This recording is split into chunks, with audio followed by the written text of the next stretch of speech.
Nuestras Biblias por el libro de Efesios, como he comentado, como comenté el domingo y como he puesto hoy en el grupo de la iglesia. La semana pasada, si recordáis, estuvimos hablando de algunos de los textos que aparecen en el libro de Gálatas sobre la crucifixión, y estuvimos hablando de la importancia de estar crucificado juntamente con Cristo. Y hoy vamos a ver en el libro de Efesios un tema que en el libro aparece una y otra vez. Tengo que deciros que el libro de Efesios es uno de los libros más importantes que hay. Si la semana pasada comenté que el libro de Gálatas es un libro realmente muy importante, el libro de Efesios no le va al azar. De hecho, hay creyentes, hay personas que piensan que es el libro más importante que hay. La mayoría de los creyentes coinciden en señalar, tampoco todos, pero tengo que decir que la mayoría coinciden en señalar que posiblemente el libro más importante, creo que lo dije también la semana pasada, es el libro de Romanos, por todo lo que enseña acerca de la salvación, ¿no? Y de la gracia, la redención, la justificación, la adopción, la reconciliación, etcétera, etcétera. Pero hay otros, muchos también, que dicen que Efesios no le va a la par, que a Efesios, la única diferencia de Romanos con Efesios es, digamos, la cantidad. El Romanos tiene 16 capítulos y la extensión, y Efesios pues tiene menos, ¿no? Pero en cuanto a la importancia, hay muchos que realmente, de hecho, a la hora de preparar el estudio pude ver, no lo voy a decir, pero pude ver grandes hombres de la iglesia en el pasado que comentaban que habían llegado a la salvación a través de la lectura de Efesios, o a entender los misterios de Dios, por decirlo de esa forma, a través de la lectura también del libro de Efesios. El libro de Efesios es un libro que es muy fácil de leer y sobre todo de dividir. Uno de los problemas que tenemos ahora, por ejemplo, Romanos es muy complicado. Romano es complicado porque va pasando de un salto a otro, ¿no? A la hora de dividirlo. La manera más fácil que tenemos de dividir Romano también, tirando por lo simple, es hasta el capítulo 11, que es todo teología, y el capítulo, después ya los últimos capítulos, pues digamos la práctica de esa teología que Pablo ha estado desarrollando. Pero aún así, el libro de Romanos es complicado a la hora de subdividirlo. Sin embargo, el libro de Efesios no. El libro de Efesios es un libro que relativamente es fácil. 3 capítulos primero, 3 capítulos segundo, se acabó. 3 capítulos primero, 3 capítulos segundo.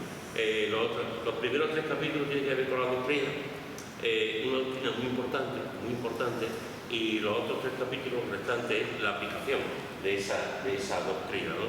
Cuando tú vas al libro de Efesios, una de las cosas que podemos ver es el libro de Efesios está encuadrado dentro de lo que conocemos como las cartas de la cautividad o cartas de la cárcel. El apóstol Pablo aquí, en 2 ocasiones, habla de que está en la cárcel. En la cárcel, cuando Pablo estuvo en Roma, si recordáis, Pablo estuvo 2 años en Roma. Fue, digamos, en la cárcel, una cárcel con laxitud, no fue una cárcel cruel, no fue una cárcel dura. De hecho, le permitieron que la gente lo visitase, le permitieron estar con sus discípulos, con gente, dio testimonio.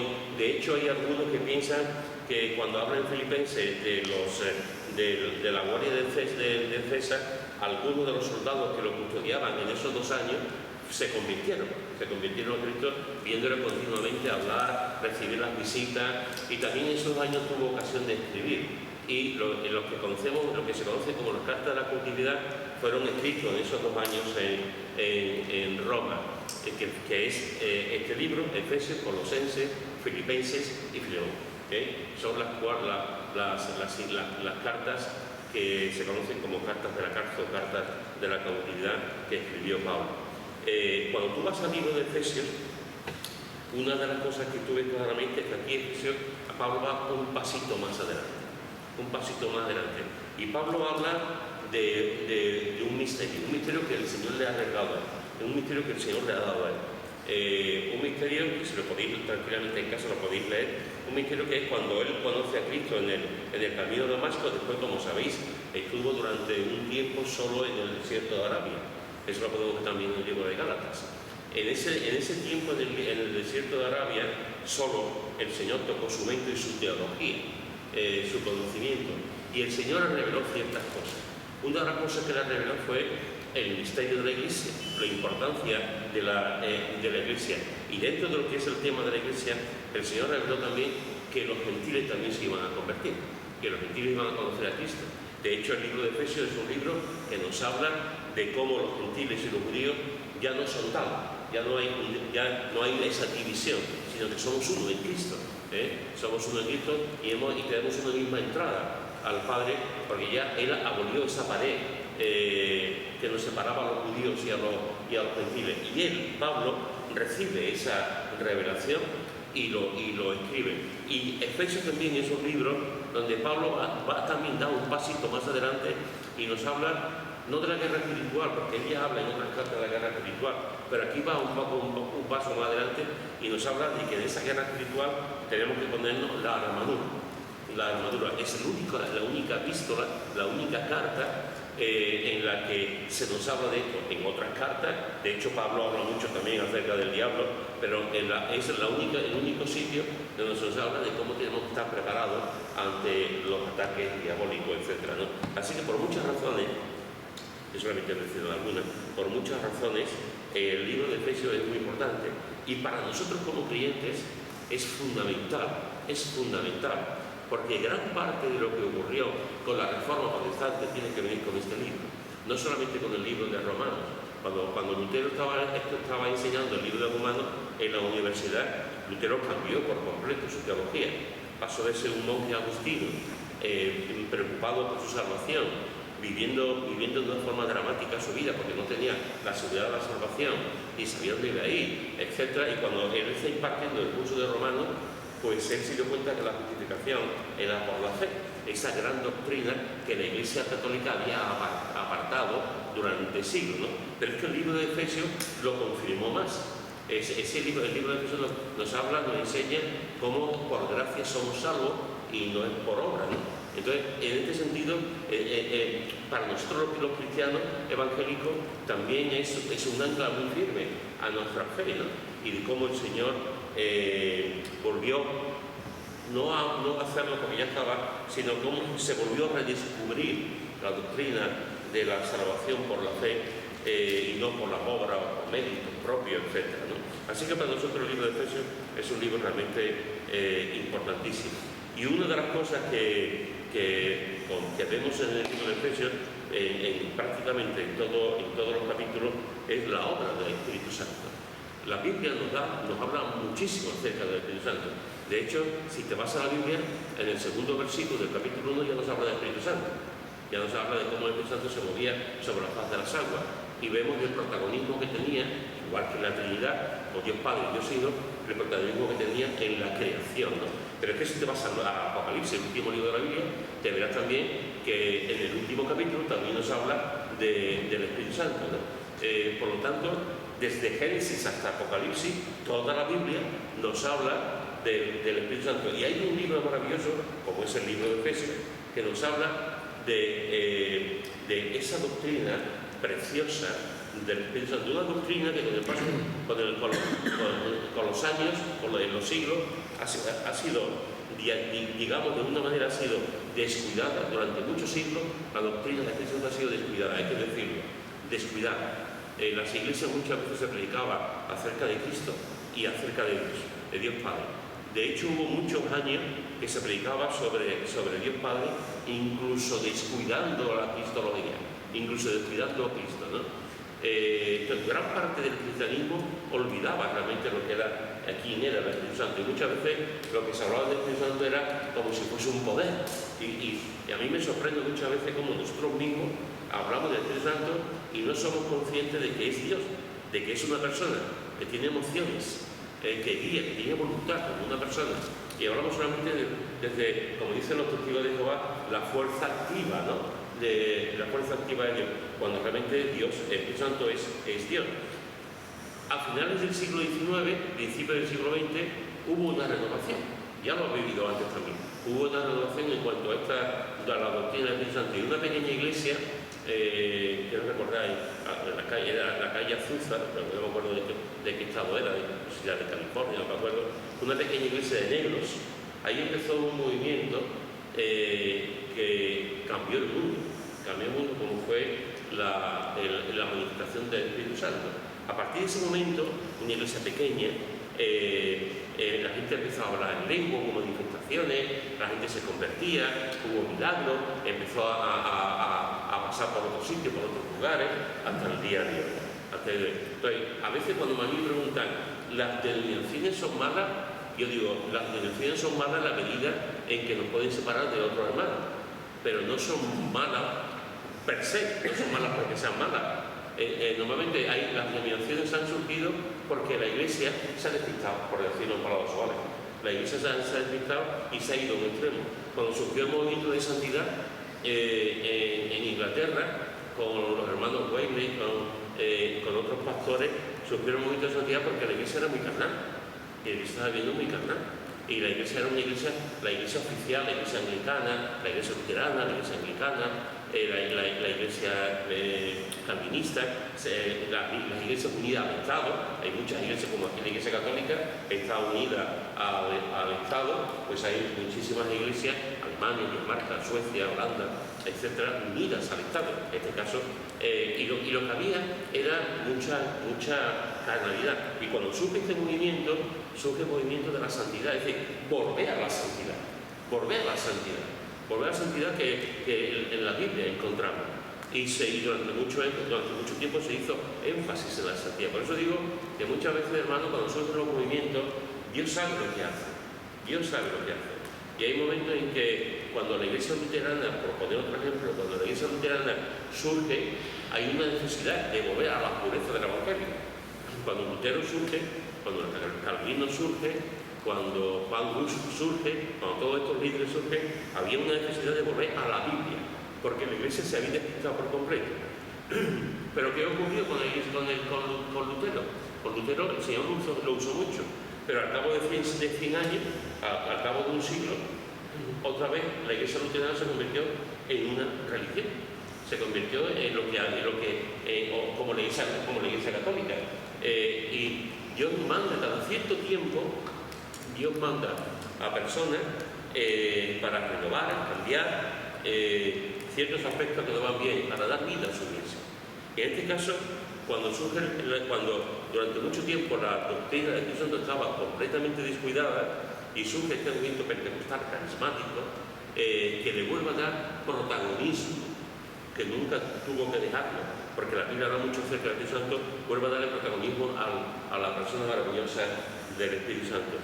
Y basta con echarle ir a una concordancia, solamente ir a una concordancia y mirar todas las veces que aparece el Espíritu Santo, y os daréis cuenta que realmente es impresionante como la Biblia, como no puede ser de otra manera, porque Dios le da muchísima importancia. Y Pablo, en la epístola a los Efesios, habla sobre esto. Por ejemplo, en el capítulo 1, él dice en el versículo 13 y 14, capítulo 1 de Efesios, versículo 13 y 14. ¿Quién lo quiere leer?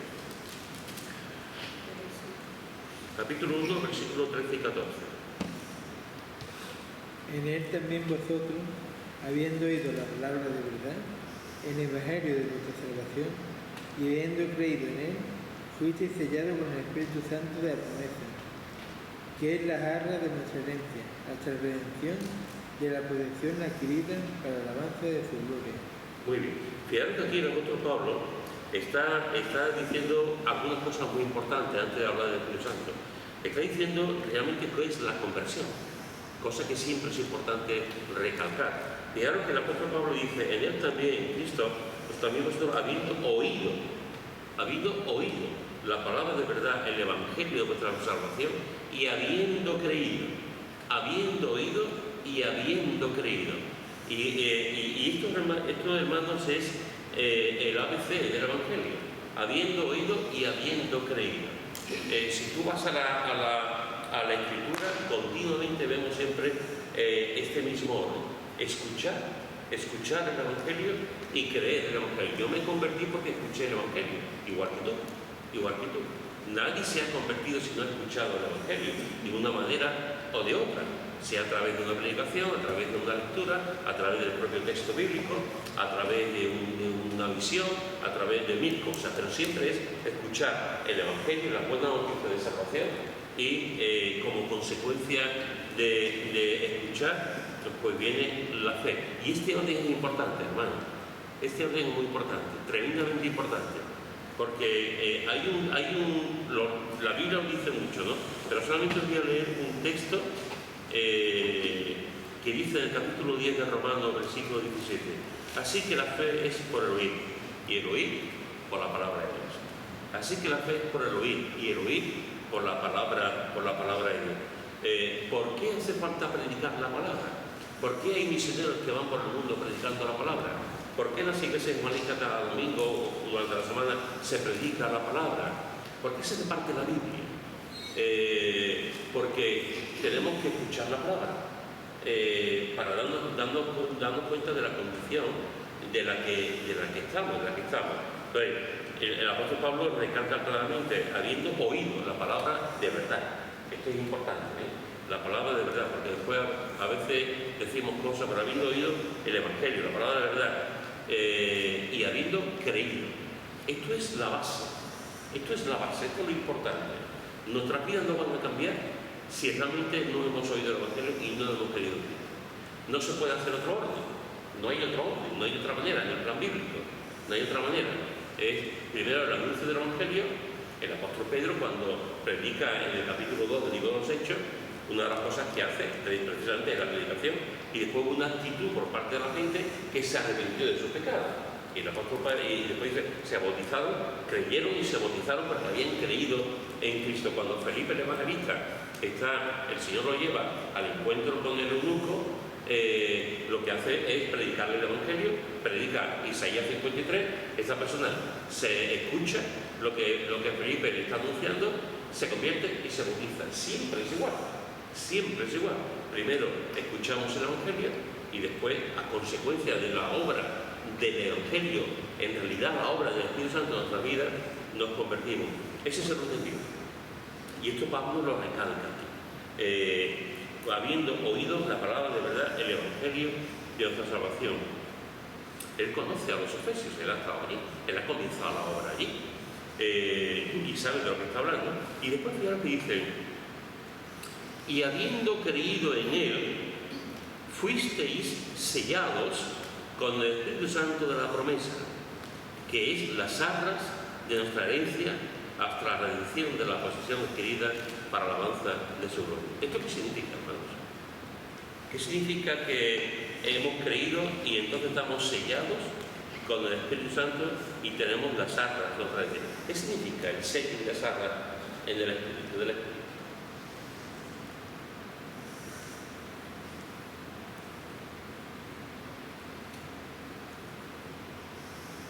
¿Algún comentario? Es una señal, ¿no? De...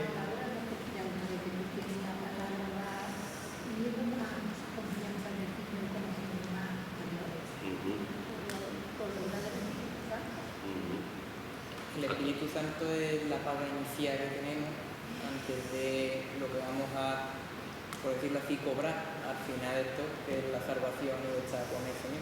Bueno. Es como el pago inicial. Bueno. ¿Antonio? Que es una señal de que somos suyos, de que hemos sido salvos. Somos sellados y las arras tiene que ver también con la señal que se hace en la boda, cuando se dan las arras uno al otro, en señal de que estamos comprometidos con esa persona. Sí. Entonces es como si nos sellara y las arras como una señal de que somos suyos. Muy bien. Así es, hermano. Así es. Es oficial, que estoy aquí pensando, cuando llegué aquí a España siempre decimos los extranjeros, si tienen un sello en el papel, ya vale. Ya hay tanta cosa electrónica que no hay tanto sello, pero que tiene un sello, da igual, ya tiene un sello y ya tiene cita o ya tiene permiso o lo que sea, pero este sello fue lo más importante, que alguien hace así en el papel. Así es. El sello, efectivamente. El sello nos habla de propiedad. ¿Recordáis? Este ejemplo que ha puesto Lara es un ejemplo muy gráfico, ¿no? Yo también lo sé de primera mano por Esther. Esther ahora tiene también su documento, tiene sus papeles, pero hasta que ahora tiene sus papeles, ahora ya tiene su sello, ya puede salir, puede entrar a Estados Unidos, cada vez que quiera, etcétera, ¿no? Si recordáis antiguamente cuando los reyes querían algo, mandaban una carta y la sellaban. Y ahí se decía su mandato, lo que ellos, de lo que ellos van a hacer, ¿no? Si recordáis bien, Jesús estaba en una tumba cuando murió. ¿Cómo estaba esa tumba? Sellada. ¿Por qué estaba sellada? Porque era propiedad de José de Arimatea. Entonces fue sellado porque tenía su dueño. La idea no era que se metiese uno de la esquina y se metiese a dormir allí. No, esa tumba tenía su sello porque era propiedad. Al decir que somos sellados, yo no sé si aquí, no sé si Cristina, yo creo que Cristina tenía una ganadería, ¿no? ¿Tú no has tenido una ganadería? ¿Tú no has tenido cochino y vaca? No, tú no has tenido... No, yo te estoy despistado. ¿Qué es lo que se hace con las vacas, con los cochinos?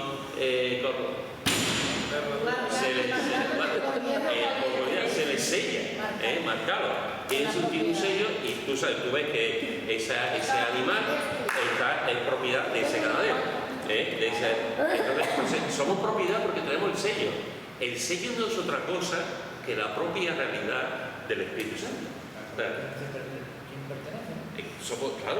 Pertenecemos a Dios porque tenemos el sello. El Espíritu Santo está en nosotros, hermanos.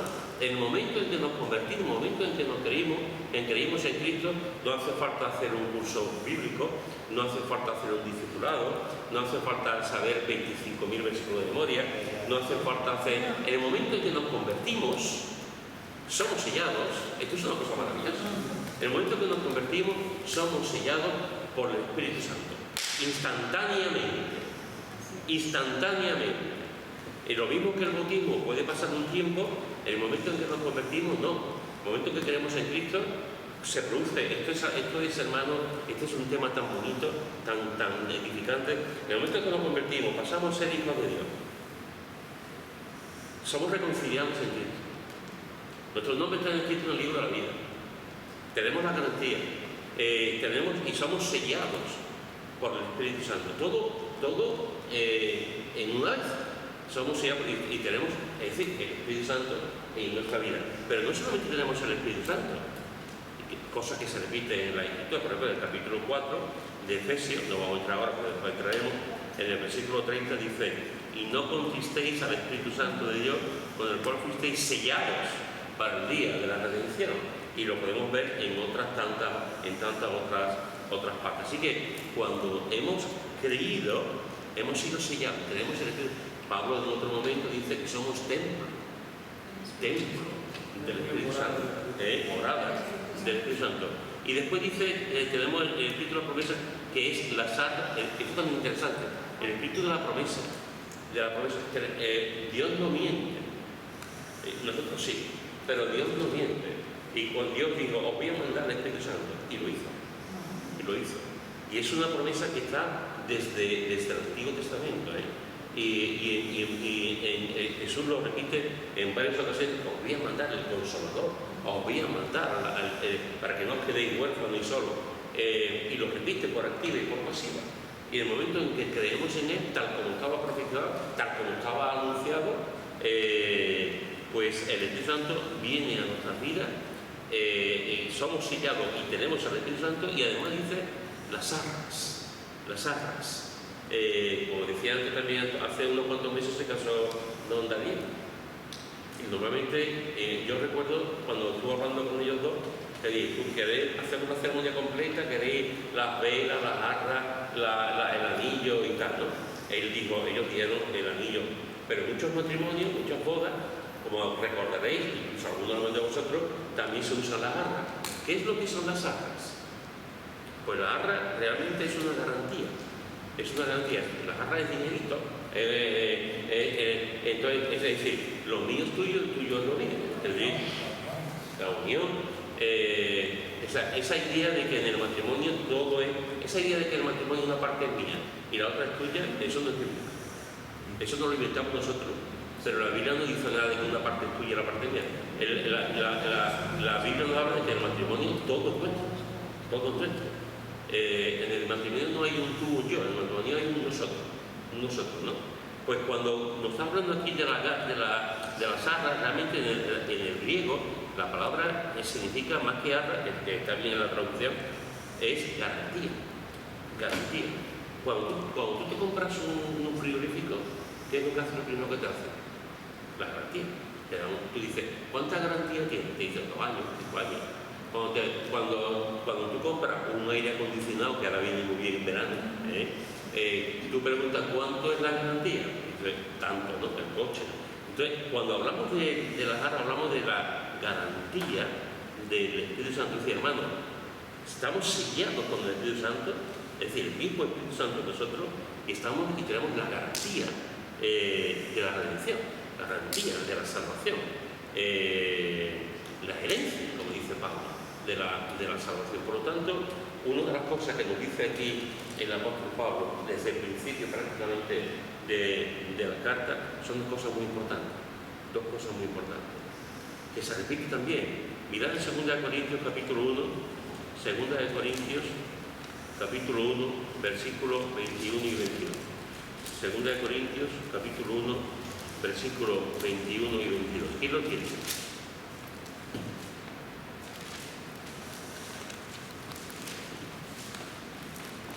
¿Nadie? 2 Corintios capítulo 1, versículos 21 y 22. Y el que nos confirma con nosotros en Cristo y el que nos ungió es Dios, el cual también nos ha sellado y nos ha dado las arras del Espíritu en nuestro ¿Lo ves? Otra vez encontramos lo mismo.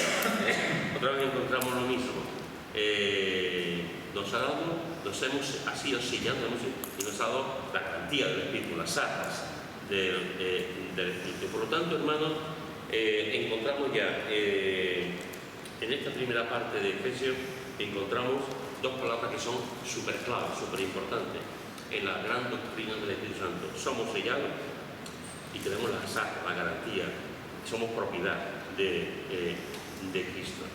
En el capítulo 2, en el versículo 17 y 18 leemos. Capítulo 2, versículos 17 y 18. ¿Quién lo quiere leer? 17 y 18. ¿El mismo 2 Corintios? No, de Efesios. Estamos en Efesios. Capítulo 2, de Efesios, versículos 17 y 18. Y vino y anunció las buenas nuevas de paz a vosotros que estabais lejos y a los que estaban cerca, porque por medio de él los unos y los otros tenemos entrada por un mismo Espíritu al Padre. Muy bien. ¿Qué vemos aquí? ¿De qué está hablando aquí el apóstol Pablo? Lo recibimos a un Salvador de la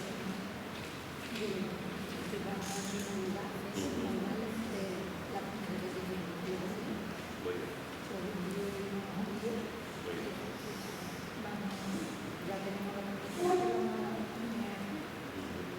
Así es. Fíjate que aquí, en este capítulo 2, sobre todo a partir del versículo 11, pero vamos, Pablo está hablando de lo que comentamos antes. Es una de las claves con las que Pablo escribe esta carta de los Efesios, y es que ya no hay judío ni gentil. Es decir, nosotros, ahora lo que hay realmente estamos unidos en Cristo, ¿no? Hemos sido hechos cercanos por la sangre de Cristo. Y como dice aquí en el versículo 14, de ambos pueblos hizo uno, derribando la pared intermedia de separación. Esa pared intermedia de separación era la pared que separaba el atrio de los gentiles con el atrio donde iban los judíos a adorar. Ahí había un muro, y el muro, una de las cosas que ponía el muro, más o menos, yo no me acuerdo literalmente, pero estaba penado con pena de muerte si un gentil pasaba al atrio de los judíos. O sea, a un gentil pasaba al atrio de los judíos y lo mataban. Eso ya ha sido roto. Ya nosotros como gentil podemos pasar a ese atrio, a esa otra parte del patio donde se juntaban los judíos para adorar, porque ha sido roto. Lo que está diciendo aquí el apóstol Pablo. Y ya hemos sido cercanos, somos uno. Somos uno en Cristo, nos ha reconciliado en Cristo, somos un solo cuerpo. Y ahora está diciendo que por medio de él, los unos y los otros los judíos y los gentiles, tenemos entrada por un mismo espíritu al Padre. Esto es hermoso, hermano. Y esto se le reveló a Pablo. Esto se le reveló a Pablo de esa unidad, de ese criterio de que estamos unidos juntos, estamos unidos y tenemos entrada por un mismo espíritu al Padre. Ya no hay esa diferencia, sino que juntos podemos entrar para adorar al Señor. Y ahora dice, versículo 19 al 21 al 22, también, Efesios capítulo 1, versículo 19 al 22. Quiero leer.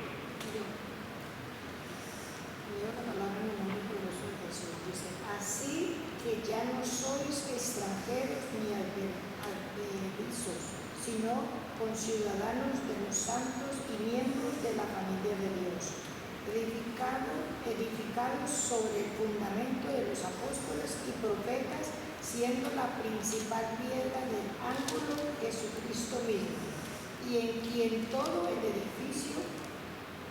edificio bien coordinado va creciendo para ser un templo santo en el Señor, a quien vosotros también sois juntamente edificados para morada de Dios en el Espíritu. Muy bien. Fijaros que Pablo sigue desarrollando el tema de esa unión entre los gentiles y los judíos, y estamos edificados sobre el fundamento de los apóstoles y de los profetas, y Jesucristo es la piedra principal. Es interesante porque dice que ese edificio, es decir, la iglesia, bien coordinado, va creciendo para ser un templo santo del Señor. Esta idea de la iglesia bien coordinada va creciendo. Después Pablo la desarrolla también en otro momento, ¿no?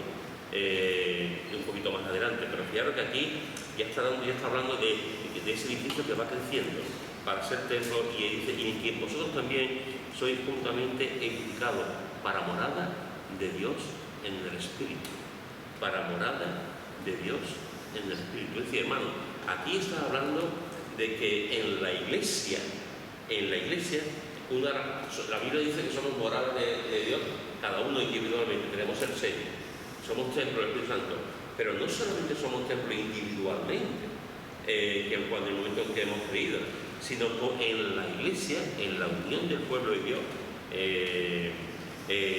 está morada de Dios en el Espíritu. Es decir, esta es una idea también revolucionaria, aunque la sabemos. Cada vez que venimos a la iglesia, hermano, cada vez que venimos a la iglesia, cada vez que nos juntamos, sean 2, sean 3, sean 10.000, cada vez que nos juntamos a la iglesia estamos juntándonos en la morada de Dios en el Espíritu. Aquí está presente el Espíritu Santo. La Biblia dice que cuando están 2 o 3 y estoy yo, ¿no? Pues esto es algo tremendo, que yo particularmente tengo que reconocer que no siempre soy consciente que aquí está el Señor, no siempre soy consciente que aquí se mueve el Espíritu Santo, en un caso. O muchas veces no soy consciente de eso para nada, pero nos lo dice, y tanto los judíos como los gentiles, que ahora somos uno, que tenemos a Cristo, somos edificados para morada de Dios en el Espíritu, morada de Dios en la iglesia, somos edificados. Por lo tanto, fijaros que en estos textos que estamos leyendo, nos dice por una parte que somos sellados por el Espíritu, por otra parte dice que tenemos las arras del Espíritu, nos dice que tenemos entrada por el mismo Espíritu al Padre. Esto es al trono del Pablo diría, el autor de Hebreo, diría que estamos ante el trono de la gracia, ¿no? Y nos podemos acercar ante el trono de la gracia. Aquí Pablo dice que tenemos entrada por el mismo Espíritu al Padre, y después dice para morada de Dios en el Espíritu. En el capítulo 3, capítulo 3, versículo 1 al 5. Quiero que leer, alguien que no haya leído. Capítulo 3, versículo 1 al 5. Por esta causa yo, Pablo, prisionero de Cristo Jesús por vosotros, los gentiles, seguramente habéis oído de la administración de la gracia de Dios que me fue dada para con vosotros. Por revelación fue declarado el misterio, como antes he escrito brevemente. Al leerlo, podéis entender cuál sea mi conocimiento del misterio de Cristo, el cual, en otras generaciones no se dio a conocer a los hijos de los hombres, como ahora es revelado a sus santos apóstoles y profetas en el Espíritu. Muy bien, fíjate cómo aquí el apóstol Pablo está hablando de esa revelación que tuvo, que lo vemos en el capítulo 1, esa revelación que tuvo, esa revelación el Señor le revela la obra del Espíritu Santo y la unión de los gentiles y de los judíos. ¿No hablaba el Antiguo Testamento del Espíritu Santo? Sí hablaba. Cualquiera que conozca un poco la Biblia sabe que la Biblia habla del Espíritu Santo, o sea, como he dicho antes, en el versículo 2, capítulo 1 de Génesis ya se hablaba del Espíritu Santo. Pero aquí la revelación que Pablo tiene de parte del Señor va un paso más. Un paso más una de las cosas que encontramos en la Biblia es que Dios se va revelando poco a poco. ¿Habla el Antiguo Testamento del cielo? Sí, pero en comparación con lo que habla Apocalipsis, no. Apocalipsis da un paso más y se habla más acerca del cielo, pues y otras tantas doctrinas. Y aquí aparece como el Antiguo Testamento sí habla del Espíritu Santo. De hecho, en el libro de Jueces encontramos a hombres que estaban llenos del Espíritu Santo. David en un momento dado está lleno del Espíritu Santo, etcétera, etcétera. El propio Saúl, hasta que peca también, ¿no? Lo que pasa es que el Espíritu Santo iba y venía, ¿no? Como ahora, que permanece en el momento en que nos convertimos, permanece con nosotros y no se va de nosotros. Lo que está diciendo aquí es que ese misterio ahora es revelado a sus santos apóstoles y profetas por el Espíritu. Y tú empiezas a leer el Nuevo Testamento y empiezas a ver cómo entramos en un mundo completamente lleno del Espíritu Santo. O antes se ha hablado del Espíritu Santo. Siempre se ha hablado del Espíritu Santo, aparece. Pero ahora, en el Nuevo Testamento, con Jesús, por cierto, enseñando mucho acerca del Espíritu Santo, una de las cosas que ocurre maravillosa, que Lucas lo expresa muy claramente, es que Lucas nos habla de que la obra del Espíritu Santo en los momentos del anunciamiento del Mesías. María estaba llena del Espíritu Santo, su prima Elizabeth estaba llena del Espíritu Santo. Es decir, vemos cómo ya en esos momentos estaban llenos del Espíritu Santo. El propio Jesús está lleno del Espíritu Santo. En el bautismo se aparece el Espíritu Santo, ¿no? El Espíritu Santo lo lleva al desierto cuando es tentado por el diablo. Es decir, lo que ocurre en la vida de Jesús tiene que ver con la persona como Dios del Espíritu Santo. Y a partir de ahí, en todas las cartas aparece manifestado el Espíritu Santo. Se abre la puerta y empieza a haber una enseñanza a los botones tremenda acerca del Espíritu Santo. Por eso dice, ahora es revelado a sus santos apóstoles, es decir, a los apóstoles les fue revelado muchas de las cosas del Espíritu Santo, y lo escriben, y lo revelan, y lo dicen. Y los profetas, no está hablando de los profetas del Antiguo Testamento, está hablando de los profetas que encontramos en el Nuevo Testamento, de la lista de profetas. Por cierto, déjame deciros que los profetas, juntamente con los maestros, son los que más enseñan, lo que se me dice. Los profetas aparecen en todas las listas de los dones, ¿no? Y es a esos profetas que hacen esa labor de enseñanza, de magisterio, y los apóstoles, a los que les ha sido revelado, y empiezan a escribir, a predicar, a enseñar en la iglesia acerca del Espíritu Santo. Y nos dice que esa es una obra espiritual que ha sido dada, que ha sido revelada al apóstol Pablo, y que se ha sido dada a los apóstoles y a los profetas. Disculpe que te interrumpa, que me llama la atención. Estoy releyendo nuevamente Corintios, 1 Corintios, y en 1 Corintios 12, versículo 13 dice: porque por un solo espíritu fuimos todos bautizados en un cuerpo, sean judíos, sean griegos, sean esclavos, judíos, y a todos nos dio a beber de un mismo espíritu. Es una lectura complementaria a lo que estamos viendo, y en otras tantas partes también de lo que realmente es la obra. Y perdón, el que se aparta, el que recibe el Espíritu y se aparta de los dedos de la vida, de la iglesia y eso, no pierde el Espíritu Santo. Aquí entra, aquí, ¿qué pensáis? Yo diría, o sea, lo que yo... Porque dice no entristezcáis. yo digo que nosotros la salvación, nosotros no ¿verdad? Y esto es muy discutido en diferentes ministerios, y porque de qué valió el sacrificio de nuestro Señor Jesucristo. Yo creo que el cristiano, cuando se aparta, o cuando se vuelve al mundo, lo que te son las consecuencias. Indiferentemente de lo que suceda, lo que haga.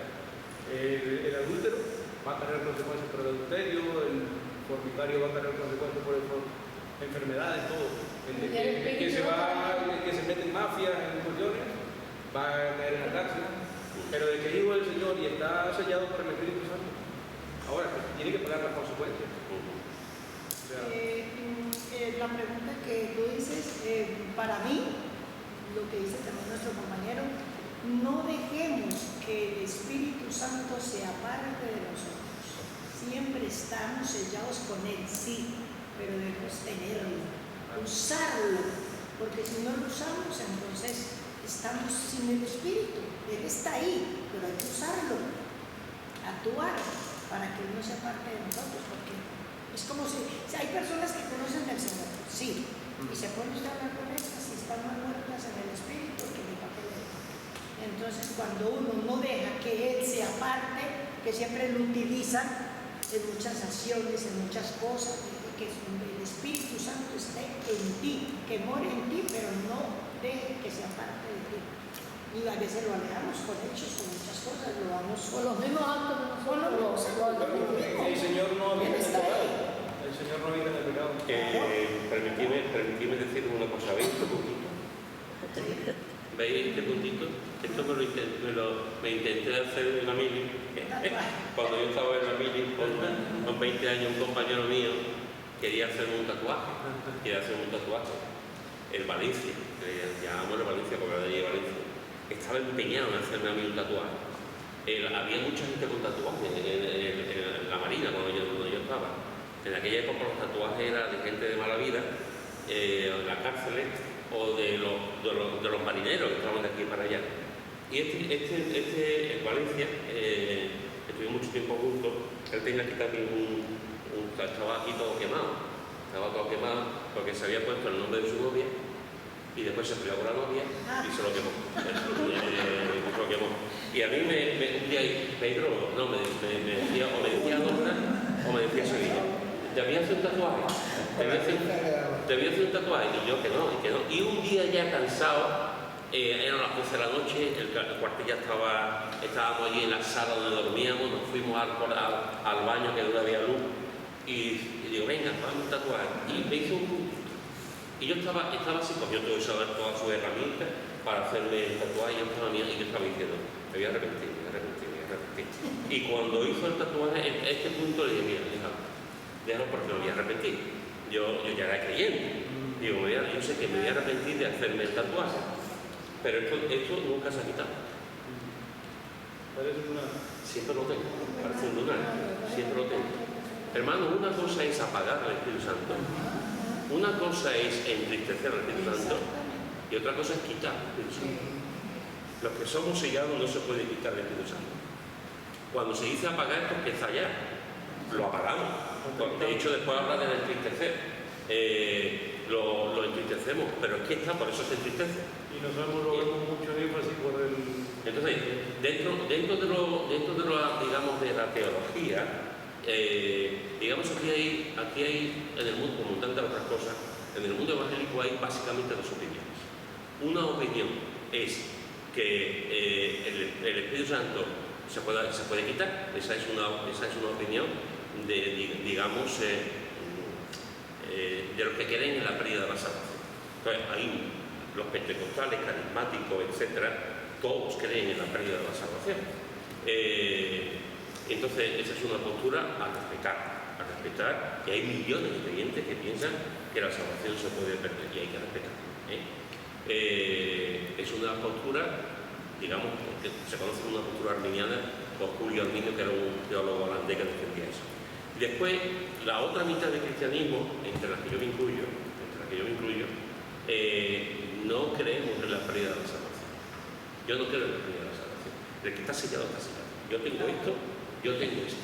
Y aunque yo quiera, lo tengo aquí, lo tengo aquí. El Espíritu Santo nos sella. Ahora bien, como decía ella antes, por nuestra conducta, por nuestras maneras, por nuestra poca vida espiritual, por nuestro pecado en definitiva, podemos entristecernos, sí.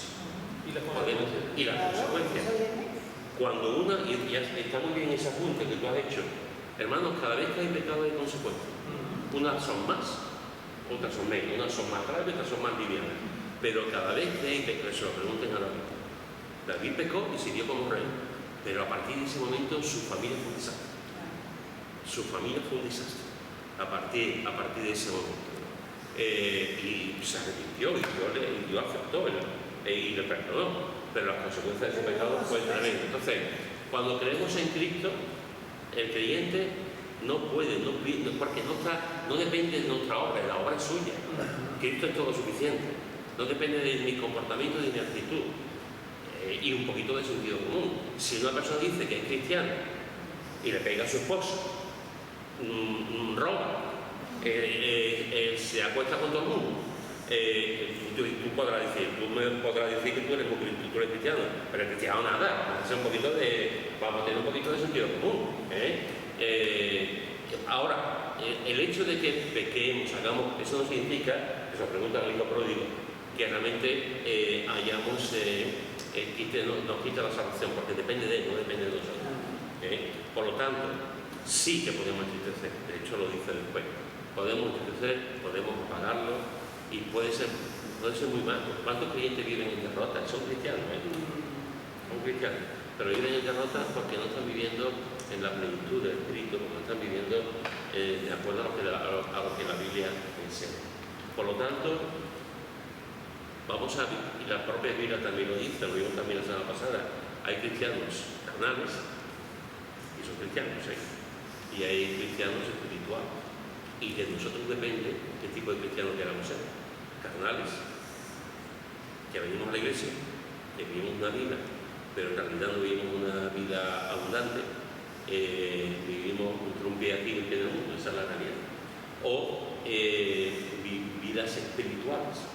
Tenemos que decidir a la luz de lo que conocemos, tenemos que decidir qué tipo de vida. Yo quiero ser un creyente espiritual o quiero ser un creyente carnal. Si soy un creyente carnal, sí, yo hubiese salvo, lo tengo a Cristo, estoy sellado por él, pero yo no voy a tener ninguna corona, que eso es lo de menos, y voy a vivir una vida realmente muy apagada y voy a estar entristeciendo un hijo tuyo, a lo que tú amas, un hijo tuyo, que es a quien más se quiere. Un hijo tuyo vive continuamente mal, en pecado,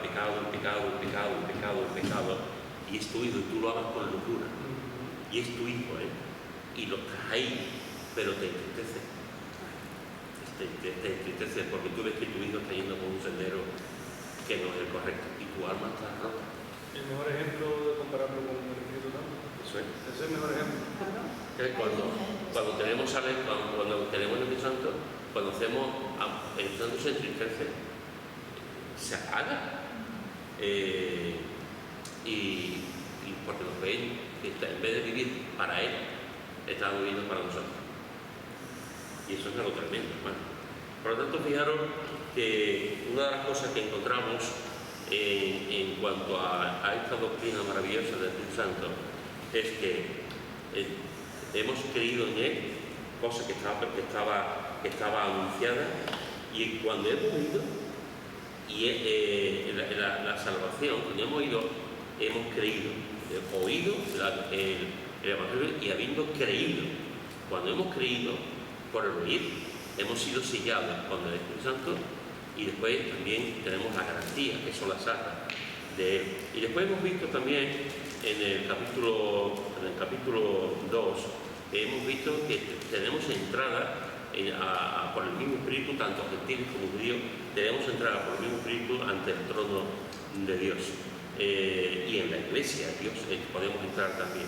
Y estamos viendo cómo ahora en el capítulo 3 nos dice como que es revelado a sus santos apóstoles y profetas por el Espíritu, ese misterio que el apóstol Pablo estaba hablando, estaba teniendo de parte del Señor. Y termino, porque no va a dar tiempo de verlo todo, termino con el capítulo 3, dejamos el capítulo 4 y 5 ese para la semana que viene, pero al final dice en el capítulo 3, versículo 14, capítulo 3, versículo 14, ¿quién lo quiere leer? Alguien que no haya leído. Del versículo 14 al 16, ¿quién lo quiere leer? Por esta causa doblo mis rodillas ante el Padre de nuestro Señor Jesucristo, de quien toma nombre toda familia en los cielos y en la tierra, para que os dé conforme a las riquezas de su gloria, el ser fortalecido con poder en el hombre interior por su Espíritu. ¿Quién nos fortalece? El Espíritu. El Espíritu. El hombre interior, Para que, o sea, cuando está hablando del hombre interior, está hablando de nuestro interior, está hablando de lo que somos por dentro, de nuestro propio espíritu en minúscula, ¿no? de lo que somos interiormente por dentro, ¿no? Carácter, emociones, sentimientos, voluntad, lo que somos por dentro. Y nos dice que el poder en nuestro hombre interior, el que nos fortalece es el Espíritu Santo. Entonces, esto es una maravilla, porque somos de Él, porque hemos sido sellados. Nos fortalece. ¿Cuántas veces hemos visto en nuestra propia vida que estamos apagadillos, estamos tristes, ha pasado algo, una mala noticia, una cosa que no ha venido bien, alguien que nos ha hecho daño? ¿Cuántas veces ocurre?